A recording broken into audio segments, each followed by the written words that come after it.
सत्य कथा, पुरुषार्थ कथा, सुनो सुनो सिद्धार्थ कथा।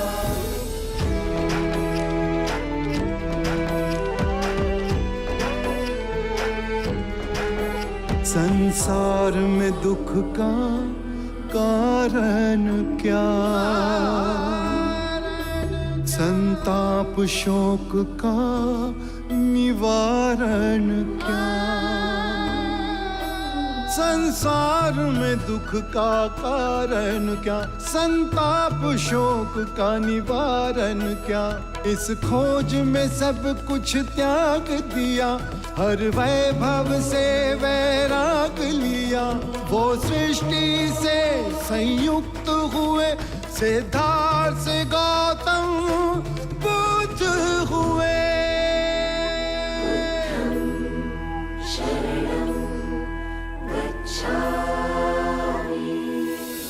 आंखें खोलो यशु, जहां मैं तुम्हें छोड़कर गया था वहीं तुमसे मिलने आया हूं।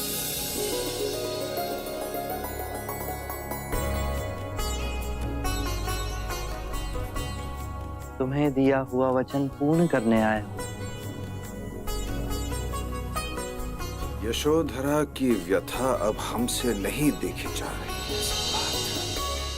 नारी का धैर्य और निस्वार्थ ऐसा उज्जवल रूप मैंने कभी नहीं देखा। जब उसे ज्ञात हुआ कि तुमने धरती को अपना बिछाना बना दिया है, तो उसने भी धरती को अपना सैया बना दिया। गहने और रेशमी वस्त्र त्याग दिए और उसने भी गिरवा पहन लिया। जब उसे पता चला कि तुम एक ही बार भोज करते, उसने भी एक ही बार भोज करना शुरू किया। तुम्हारे लिए ये सब आसान था पुत्र, क्योंकि वन में तुम्हारे एकाग्रता को भंग करने के लिए कोई नहीं था। परंतु यशोधरा इसी संसार में, इसी वैभव में, इसी ऐश्वर्य में ये सब कर पाई। सबके ताने सुनकर अपनी आस्था पर अटल रही। यशो,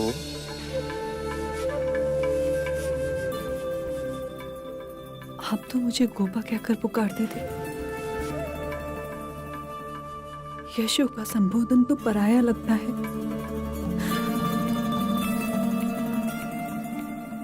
आप आएंगे इस विश्वास में मैंने इन 7 वर्षों में प्रत्येक क्षण आपकी प्रतीक्षा में काटे। 7 वर्ष नहीं यशो, कई जन्म लगे, कई जन्म, तब मुझे संबोधि प्राप्त हुई। मेरे हृदय में बिल्कुल भी शंका ना उठी। आप में वो सारे गुण थे जो आपको बौद्धिस्तव बनाते। आइए,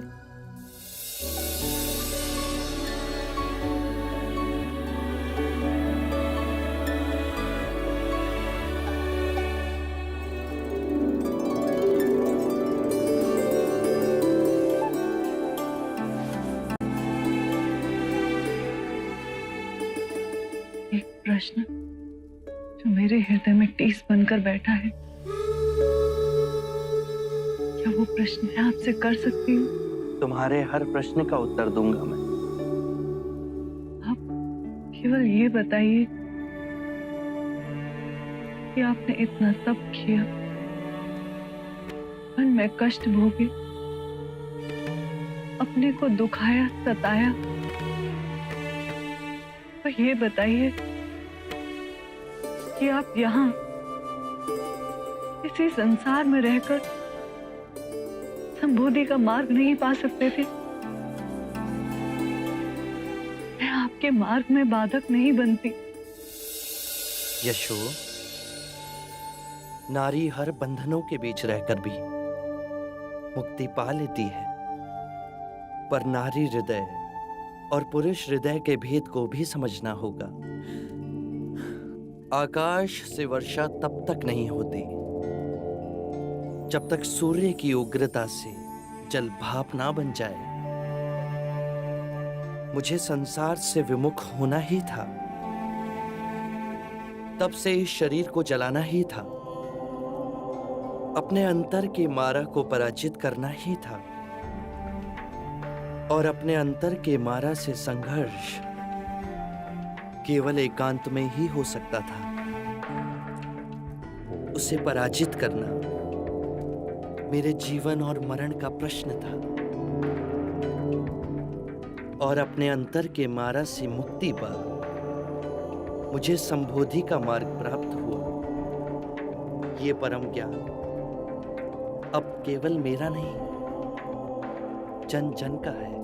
अर्थात अब आप मेरे और राहुल के सौभाग्य में नहीं।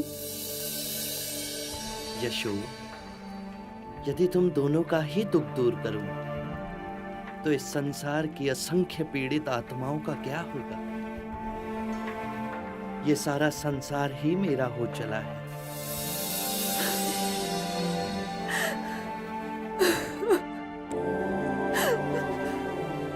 तुम्हारा हृदय बहुत बड़ा है, उसे छोटा मत करो यशो। बुद्ध दीपांकर के आशीर्वाद से हम दोनों जन्मों से जुड़े हैं। इस जन्म में तुम्हारे साथ तुम्हारी सहनशीलता, तुम्हारे धीरज के कारण ही मैं संबोधि को प्राप्त हुआ। अपार ऋण है तुम्हारा मुझ पर।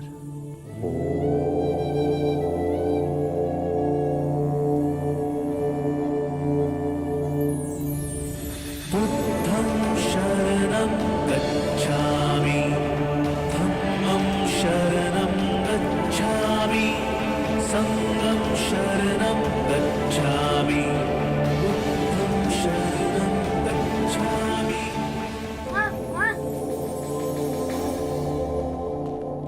पिताजी, दादा महाराज आपकी भोजन पे प्रतीक्षा कर रहे हैं।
बस इतना ही।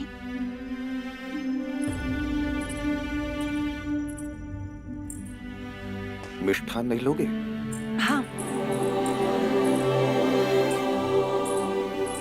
यशोधरा ने अपने हाथों से बनाया है, तुम्हें बहुत पसंद था ना?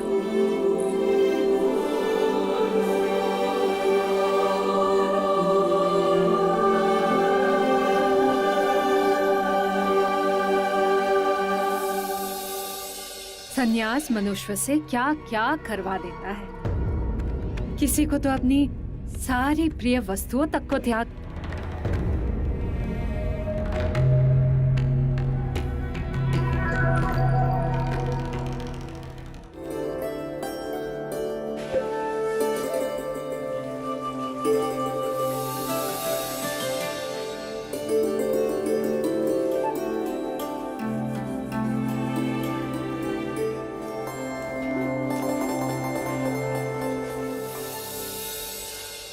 सिद्धार्थ, सुना है आजकल बस एक ही समय खाते हो।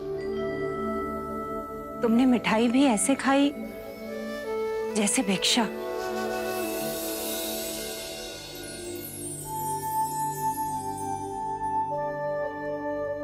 मैं भिक्षा भी ऐसे ग्रहण करता हूं जैसे मिष्ठान। मां, यदि भोजन पूर्ण ध्यान पूर्वक करें तो भिक्षा और मिष्ठान का अंतर समाप्त हो जाता है। अरे सत्य तो कहा, भिक्षा से मांगी हुई चीजों में रुचि अरुचि कैसी? बस सत्य भाव से खाना चाहिए। जय सिद्धार्थ, आप आ गए।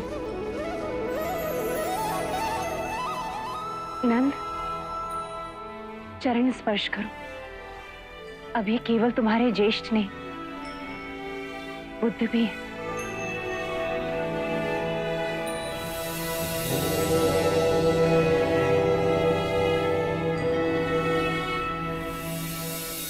आनंद, कैसे हो? सिद्धार्थ, अब हमें भी तुम्हें बुद्ध कहने का प्रयास करना होगा। काल का चक्र देखो, अब तुम हमारे होकर भी हमारे नहीं।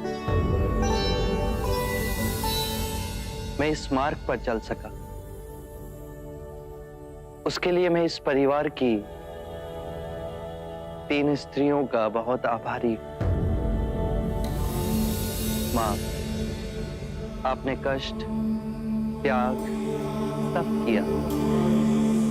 अपने ममता की शीतल छाया का आंचल मेरे सिर पर रखा। इस मार्ग पे आपका आशीर्वाद हमेशा मेरे साथ था। बहुत बहुत आभार।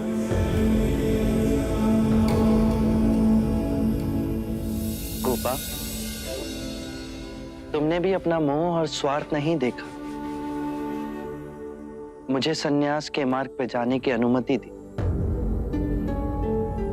मेरे माता पिता और मेरे पुत्र राहुल का उत्तरदायित्व अपने ऊपर लिया, मुझे स्वतंत्र छोड़ा। उसके लिए तुम्हारा भी बहुत बहुत आभार। और मेरी तीसरी प्रेरणा बनी मंगला काकी। यदि मंगला काकी मुझे उस सन्यासी से ना मिलाती तो वैराग्य का मार्ग मेरे लिए स्वप्न ही रह जाता।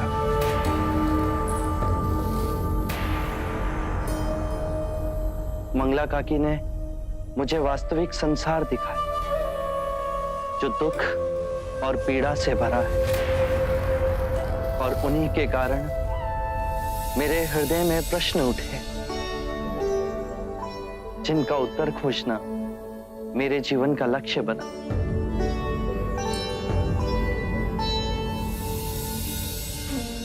मंगला काकी, जिस तरह आपने मेरा ध्यान रखा, उसी तरह आप मेरे पुत्र राहुल का भी ध्यान रखेंगी।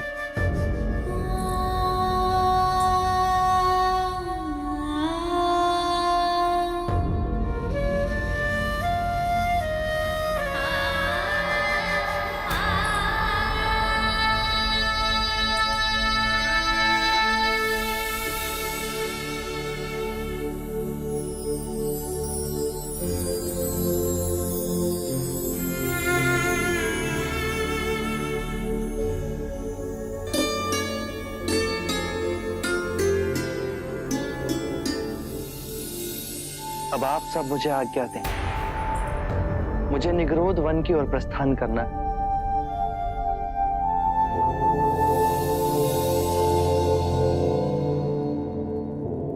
ज्येष्ठ,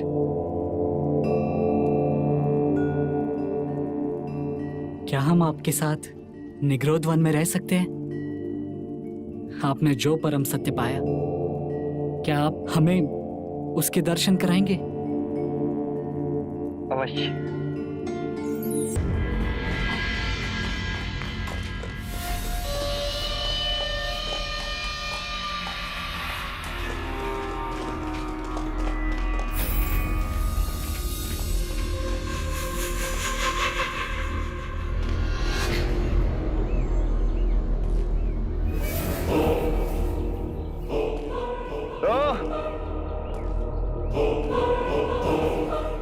तो 7 वर्षों के पश्चात ये पाया तुमने, हाँ?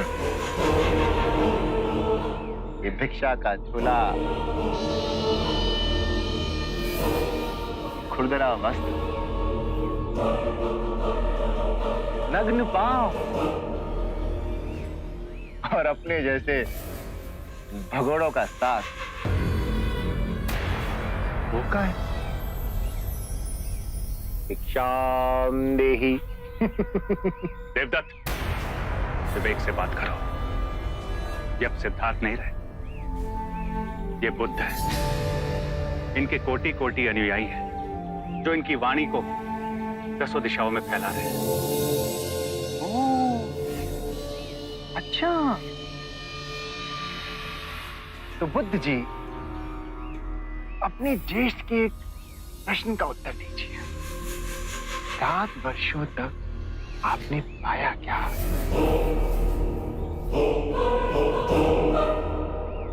शांति। शांति।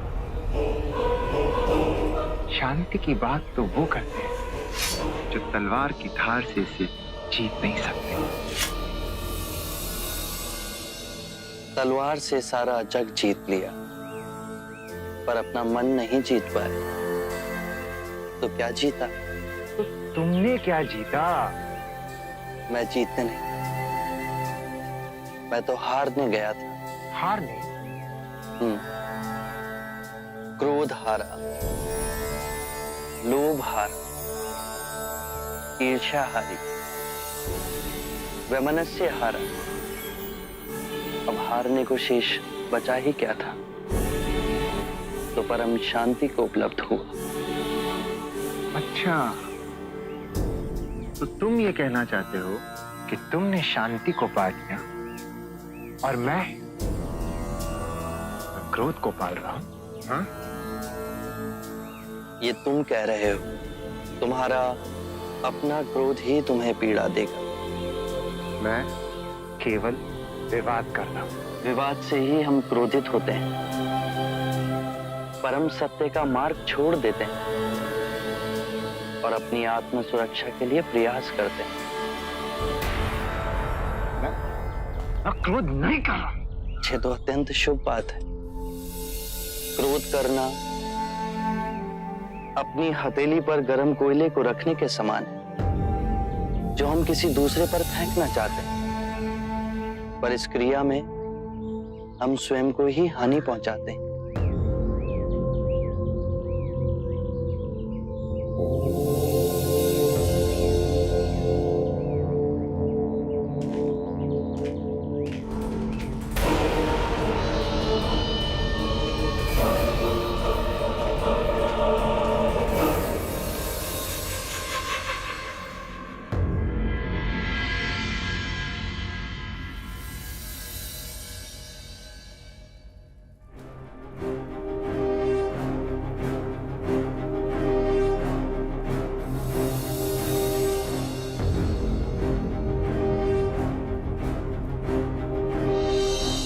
आपको देने के लिए इसके सिवा और कुछ नहीं।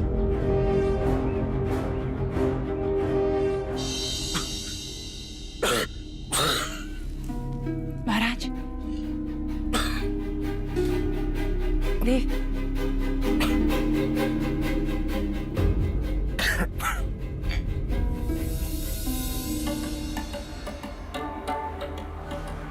अब आप विश्राम कीजिए।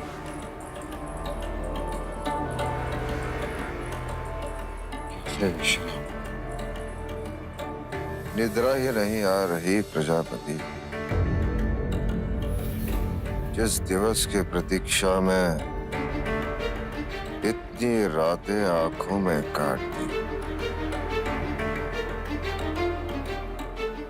जब वो दिवस आया तो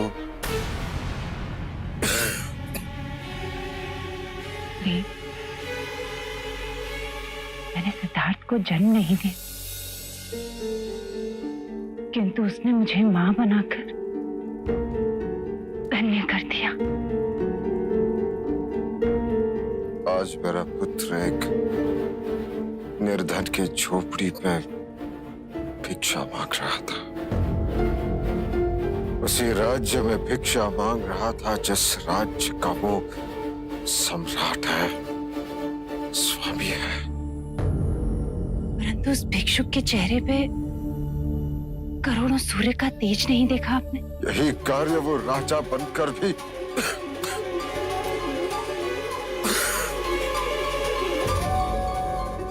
परंतु बुद्ध बन वो पूरी मानवता को उभारेगा,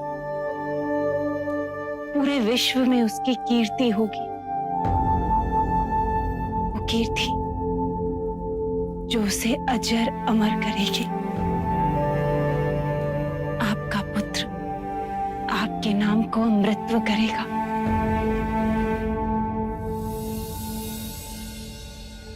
माँ, मेरे पिताजी जैसा कोई नहीं। इस पूरे कपिल वस्तु में वो सबसे भिन्न है। वो कैसे? राजमहल वालों जैसे नहीं है वो। ना कीमती वस्त्र, ना तलवार, ना कड़के चलना, और वो उन सबसे अधिक शक्तिशाली है। हाँ, वो सबसे अधिक शक्तिशाली है। जानते हो क्यों? क्योंकि तुम्हारे पिताजी ने स्वयं को जीत लिया। जिसने सारे संसार को जीत लिया पर स्वयं को नहीं जीता, उसने कुछ नहीं जीता। पर जिसने स्वयं को जीत लिया, समझो उसने सारी सृष्टि को जीत लिया। माँ, क्या मैं पिताजी के साथ रह सकता हूँ? मैं तुम्हें कैसे रोक सकती हूँ? तुम तो उनके उत्तराधिकारी हो। उत्तराधिकारी वो क्या होता है? जब पिताजी से मिलोगे तो उन्हीं से पूछ लेना, और जो भी तुम्हारे मन में आए स्वयं मांग लेना। माँ, कल चलेंगे पिताजी से मिलने? हाँ।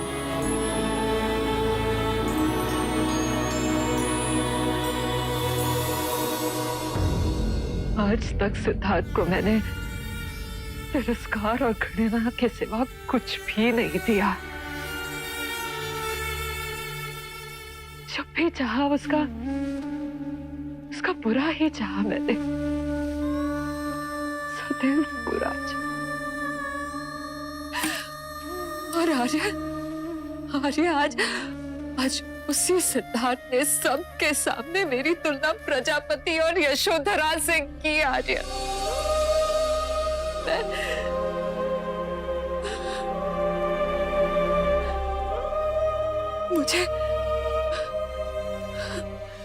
मुझे उतना ही सम्मान दिया। अरे मुझ जैसी को इतना सम्मान, मैंने तो कभी भी उसका भला नहीं चाहा। हमेशा उसका अशुभ ही चाहा है। और सिद्धार्थ ने कहा कि उसके सफलता का यश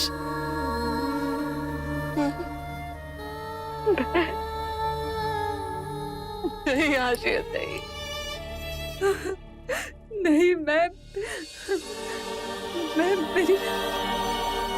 मेरी अंतरात्मा मुझे कोस रही है।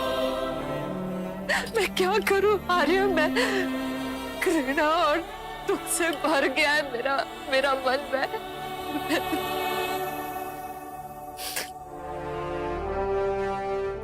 मेरे मन पे भी सिद्धार्थ की अमिट छाप बन गई। अब समझ में आया कि सिद्धार्थ तो किसी और ही मिट्टी का बना हुआ, और हम है कि कभी सिंहासन के आगे सोच भी नहीं सके। वो सिंहासन जो सिद्धार्थ के लिए पाना बहुत सहज था, वो एक क्षण में उसे छोड़कर चला गया। हम इतनी सी भी बात समझ नहीं पाए मंगला, और पाप पे पाप करते रहे। सच कहा था अजातशत्रु ने। सिद्धार्थ सम्मोहन की विद्या सीख कर आया है। देखो, मेरे माता पिता को देखो, कैसे दुख में मुंह लटकाए ग्लानि में डूबे बैठे हैं।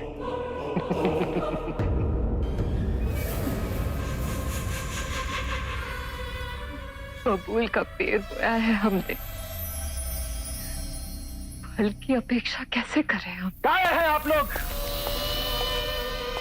कायर हैं आप लोग।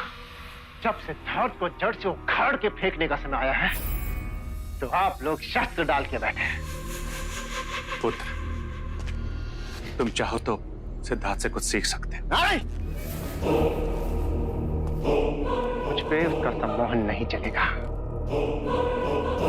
कपिल वस्तु के सिंहासन को पाने के लिए मैं अपना पहला पग बढ़ा चुका हूं और मैं अब पलटने वाला नहीं हूं।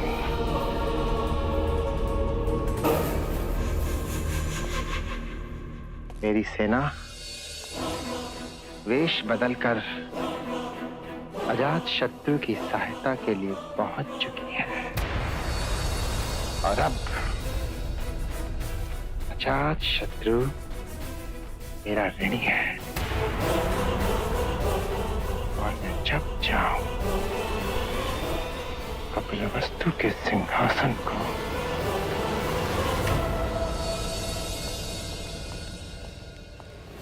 घेर लो महल को चारों ओर से। महाराज बिंबिसार को बंदी बना हमारे सामने लाया जाए। फैल जाओ महल के कोने कोने में और ढूंढ निकालो महाराज को।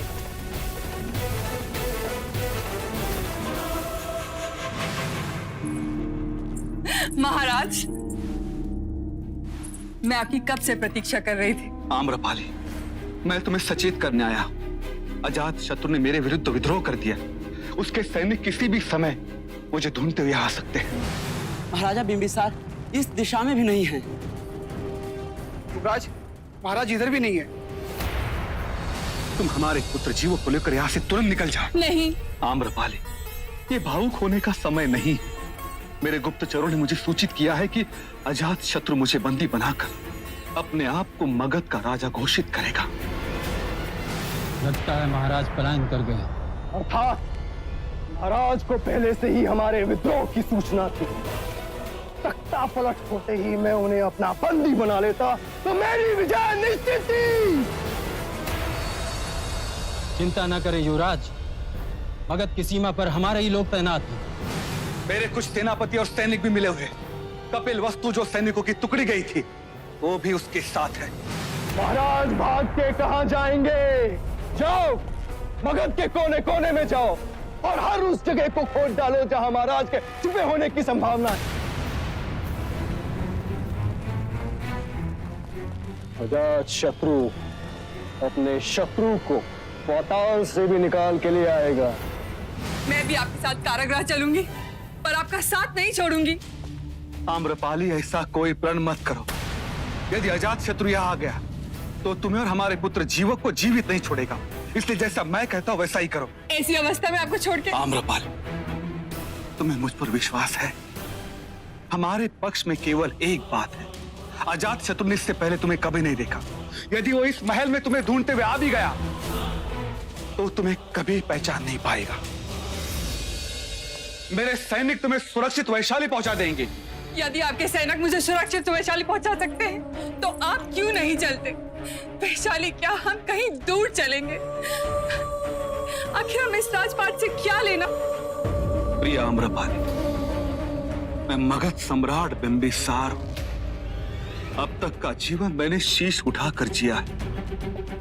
यदि मैंने आज पलायन कर दिया तो मैं अपनी दृष्टि में गिर जाऊंगा और उसके पश्चात जो भी जीवन मिलेगा वो धिक्कार के समान होगा। समय बलवान है आम्रपाली।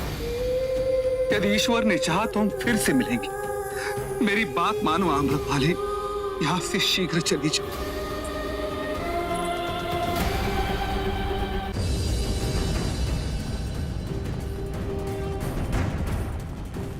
युवराज, हमने मगध का कोना कोना छान मारा, महाराज कहीं नहीं मिले।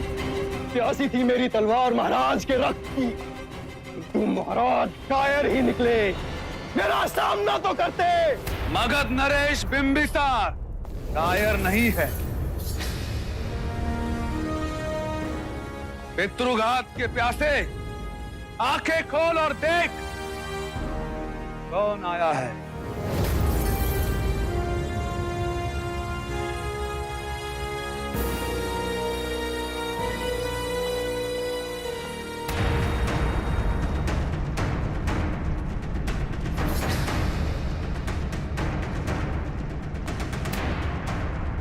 अपने पिता की पीठ पर वार करने वाले कायर, ये तू भी जानता है कि मैंने एक पिता का धर्म निभाया है, अन्यथा उसी दिन तुम्हें मृत्यु दंड दे दिया होता। मुझे मृत्यु दंड देते तो आज का दिन न देखना पड़ता, किंतु आज आप मेरे बंदी हो।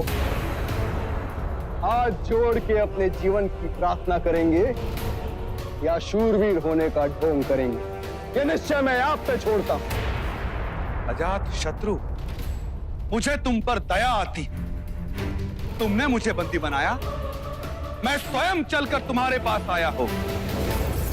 बुद्ध का अनुयायी बनने के बाद मैंने अपने मन के हर भय पर विजय पा ली है। ना मुझे महल ललचा सकता है, ना ही मुझे कारागृह का कोई भय लगता है। बांध लो इन्हें, लोहे की हथकड़ियों में बंदी बना लो। अब बुद्ध का पाठ आप कारागृह में ही पढ़ेंगे।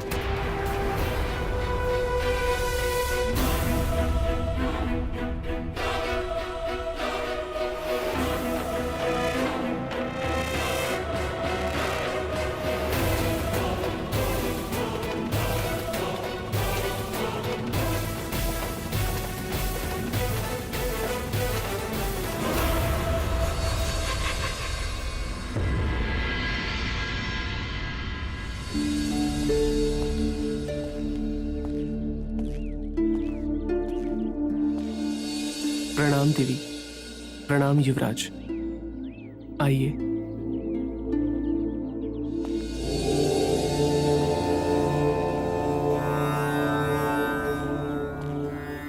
पिताजी, पिताजी।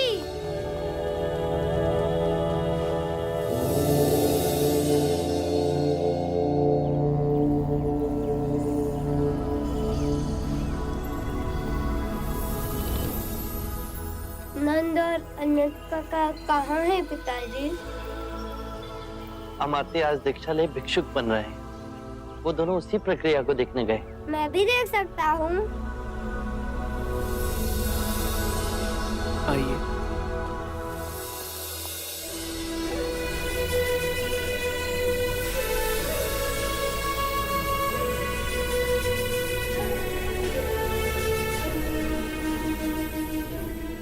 यशो, तुम सुख त्याग, सादा जीवन मेरे कारण तो व्यतीत नहीं कर रही हो। मैं आपकी अर्धांगिनी हूँ, तो जो आपका धर्म वो मेरा धर्म। किसी और के धर्म और मार्ग को स्वयं पर कभी मत थोपना, जब तक तुम्हारा अंतर्मन उसे ना माने। मेरा अंतर्मन तो आपके साथ ही जुड़ा है, तो क्या मुझे आपके मार्ग पर चलने की अनुमति है? तो क्या नारी को मुक्ति का मार्ग प्राप्त करने का अधिकार नहीं? मैं आपकी भिक्षुनी क्यों नहीं बन सकती? मुक्ति के मार्ग पर चल, तुम मुक्ति अवश्य पाओगी, परंतु अभी तुम्हारे भिक्षुनी बनने का समय नहीं आया। अनुकूल समय आने पर मैं तुम्हें स्वयं उसके बारे में बताऊंगा। अभी तुम यहाँ नहीं ठहर सकती।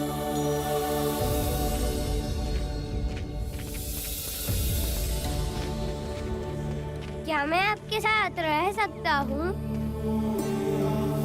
मैं जानता था आप मुझे अनुमति दे देंगे। मैं आपका उत्तराधिकारी जो हूँ। अवश्य, सही समय आने पर मैं तुम्हें तुम्हारा उत्तराधिकार अवश्य दूंगा। ज्येष्ठ, क्या मैं दीक्षा ले सकता हूँ? भिक्षु बन सकता हूँ? अवश्य, किंतु महाराज की अनुमति के पश्चात।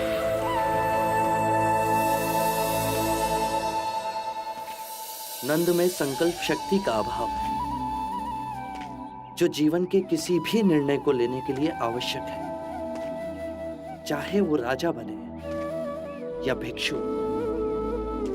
सत्य पहचाना। नंद ने भिक्षु बनने की इच्छा प्रकट की है। यदि आपकी आज्ञा हो तो उसे एक महासंघ में रहने दें। वो भिक्षु जीवन जिएगा, नियम और प्रशिक्षण में बंधेगा, तो उसमें संकल्प शक्ति का उदय होगा। यदि वो केवल प्रभावित होकर भिक्षु बनना चाहता है तो एक माह भी संघ में नहीं रह पाएगा। पर इस समय साधना और अभ्यास से उसमें स्पष्टता का भाव जागेगा और दृढ़ता का विकास होगा।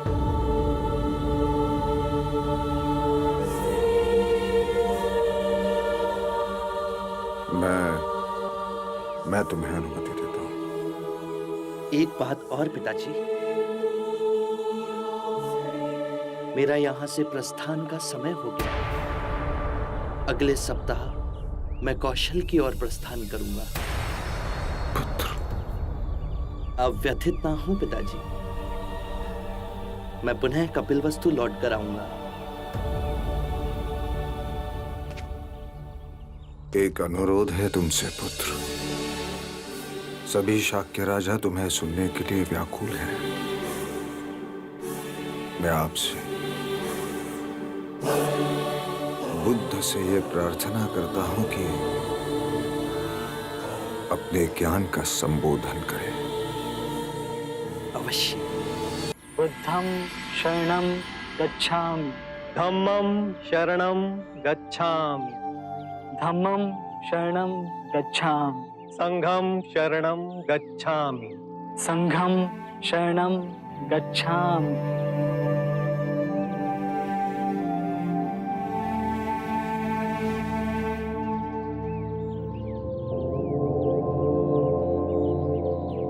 नंद, आज से तुम भी संघ के सदस्य हुए। आज से तुम अष्टांग मार्ग का पालन करोगे। ध्यान में मध्य में स्वयं को केंद्रित करोगे। भिक्षा पात्र ले सभी भिक्षुओं की तरह आज से तुम भी भिक्षाटन करोगे। मैं पूर्ण प्राण लगाकर ध्यान उपलब्ध करूंगा और केवल आपके बताए हुए मार्ग पर ही चलूंगा। पिताजी, अब नंद काका सदैव आपके पास ही रहेंगे, तो मुझे भी दीक्षा दे दीजिए। तुम्हें भी दीक्षा दी जाएगी। तुमने मुझसे अपना उत्तराधिकार मांगा था, अब उसे देने का समय आ गया है। बुद्ध, इस अबोध बालक को हम भिक्षु कैसे बना सकते हैं? राहुल को अभी केवल दीक्षा के लिए तैयार होने का अभ्यास कराया जाएगा। जब ये बड़ा हो जाएगा तो इसे पूर्ण दीक्षा दी जाएगी।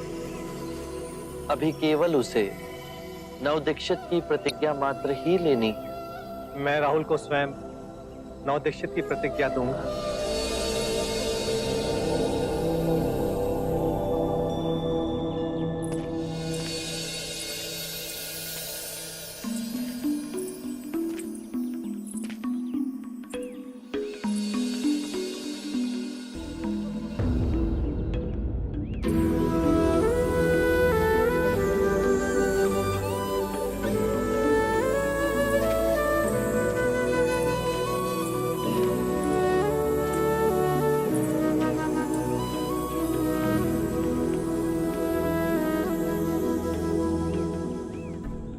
तुमने क्या किया पुत्र? मैंने नंद को केवल एक महाभिक्षु बनने की अनुमति दी थी और तुमने मेरे पौत्र राहुल को भी भिक्षु बना दिया। एक क्षण नहीं सोचा कि हमारा क्या होगा।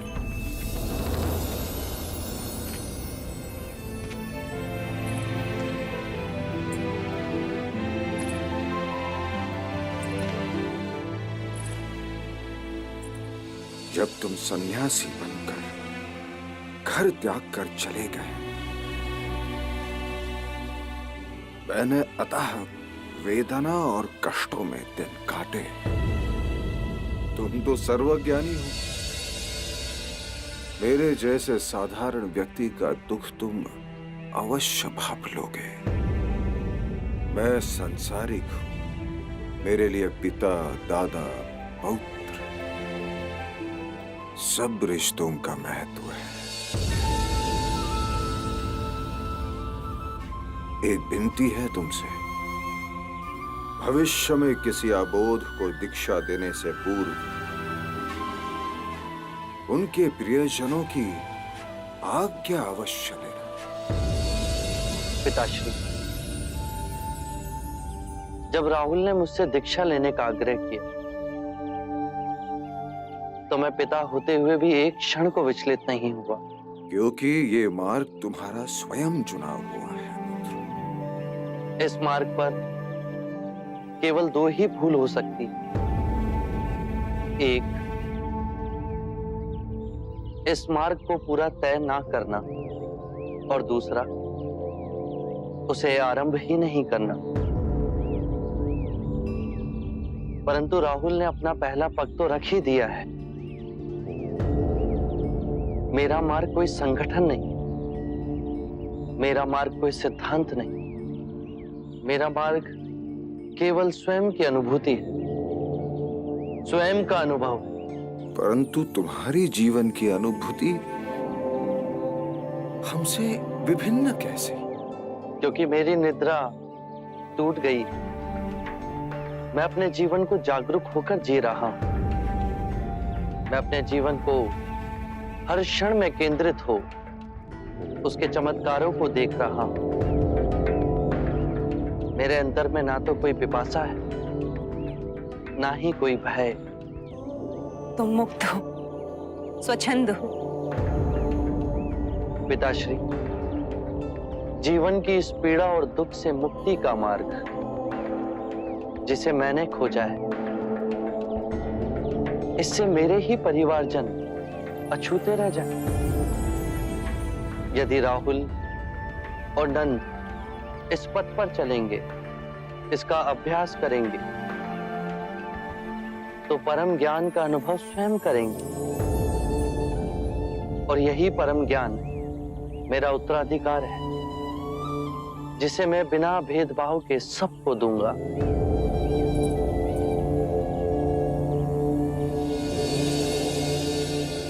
आरंभ हो गई निर्वाण प्रथा, सुनो सुनो ये बुद्ध कथा। सत्य के मार्ग पर चलते हुए दो भूल हो सकती है। पहला, पूरा रास्ता तय ना करना, और दूसरा, उसे आरंभ ही ना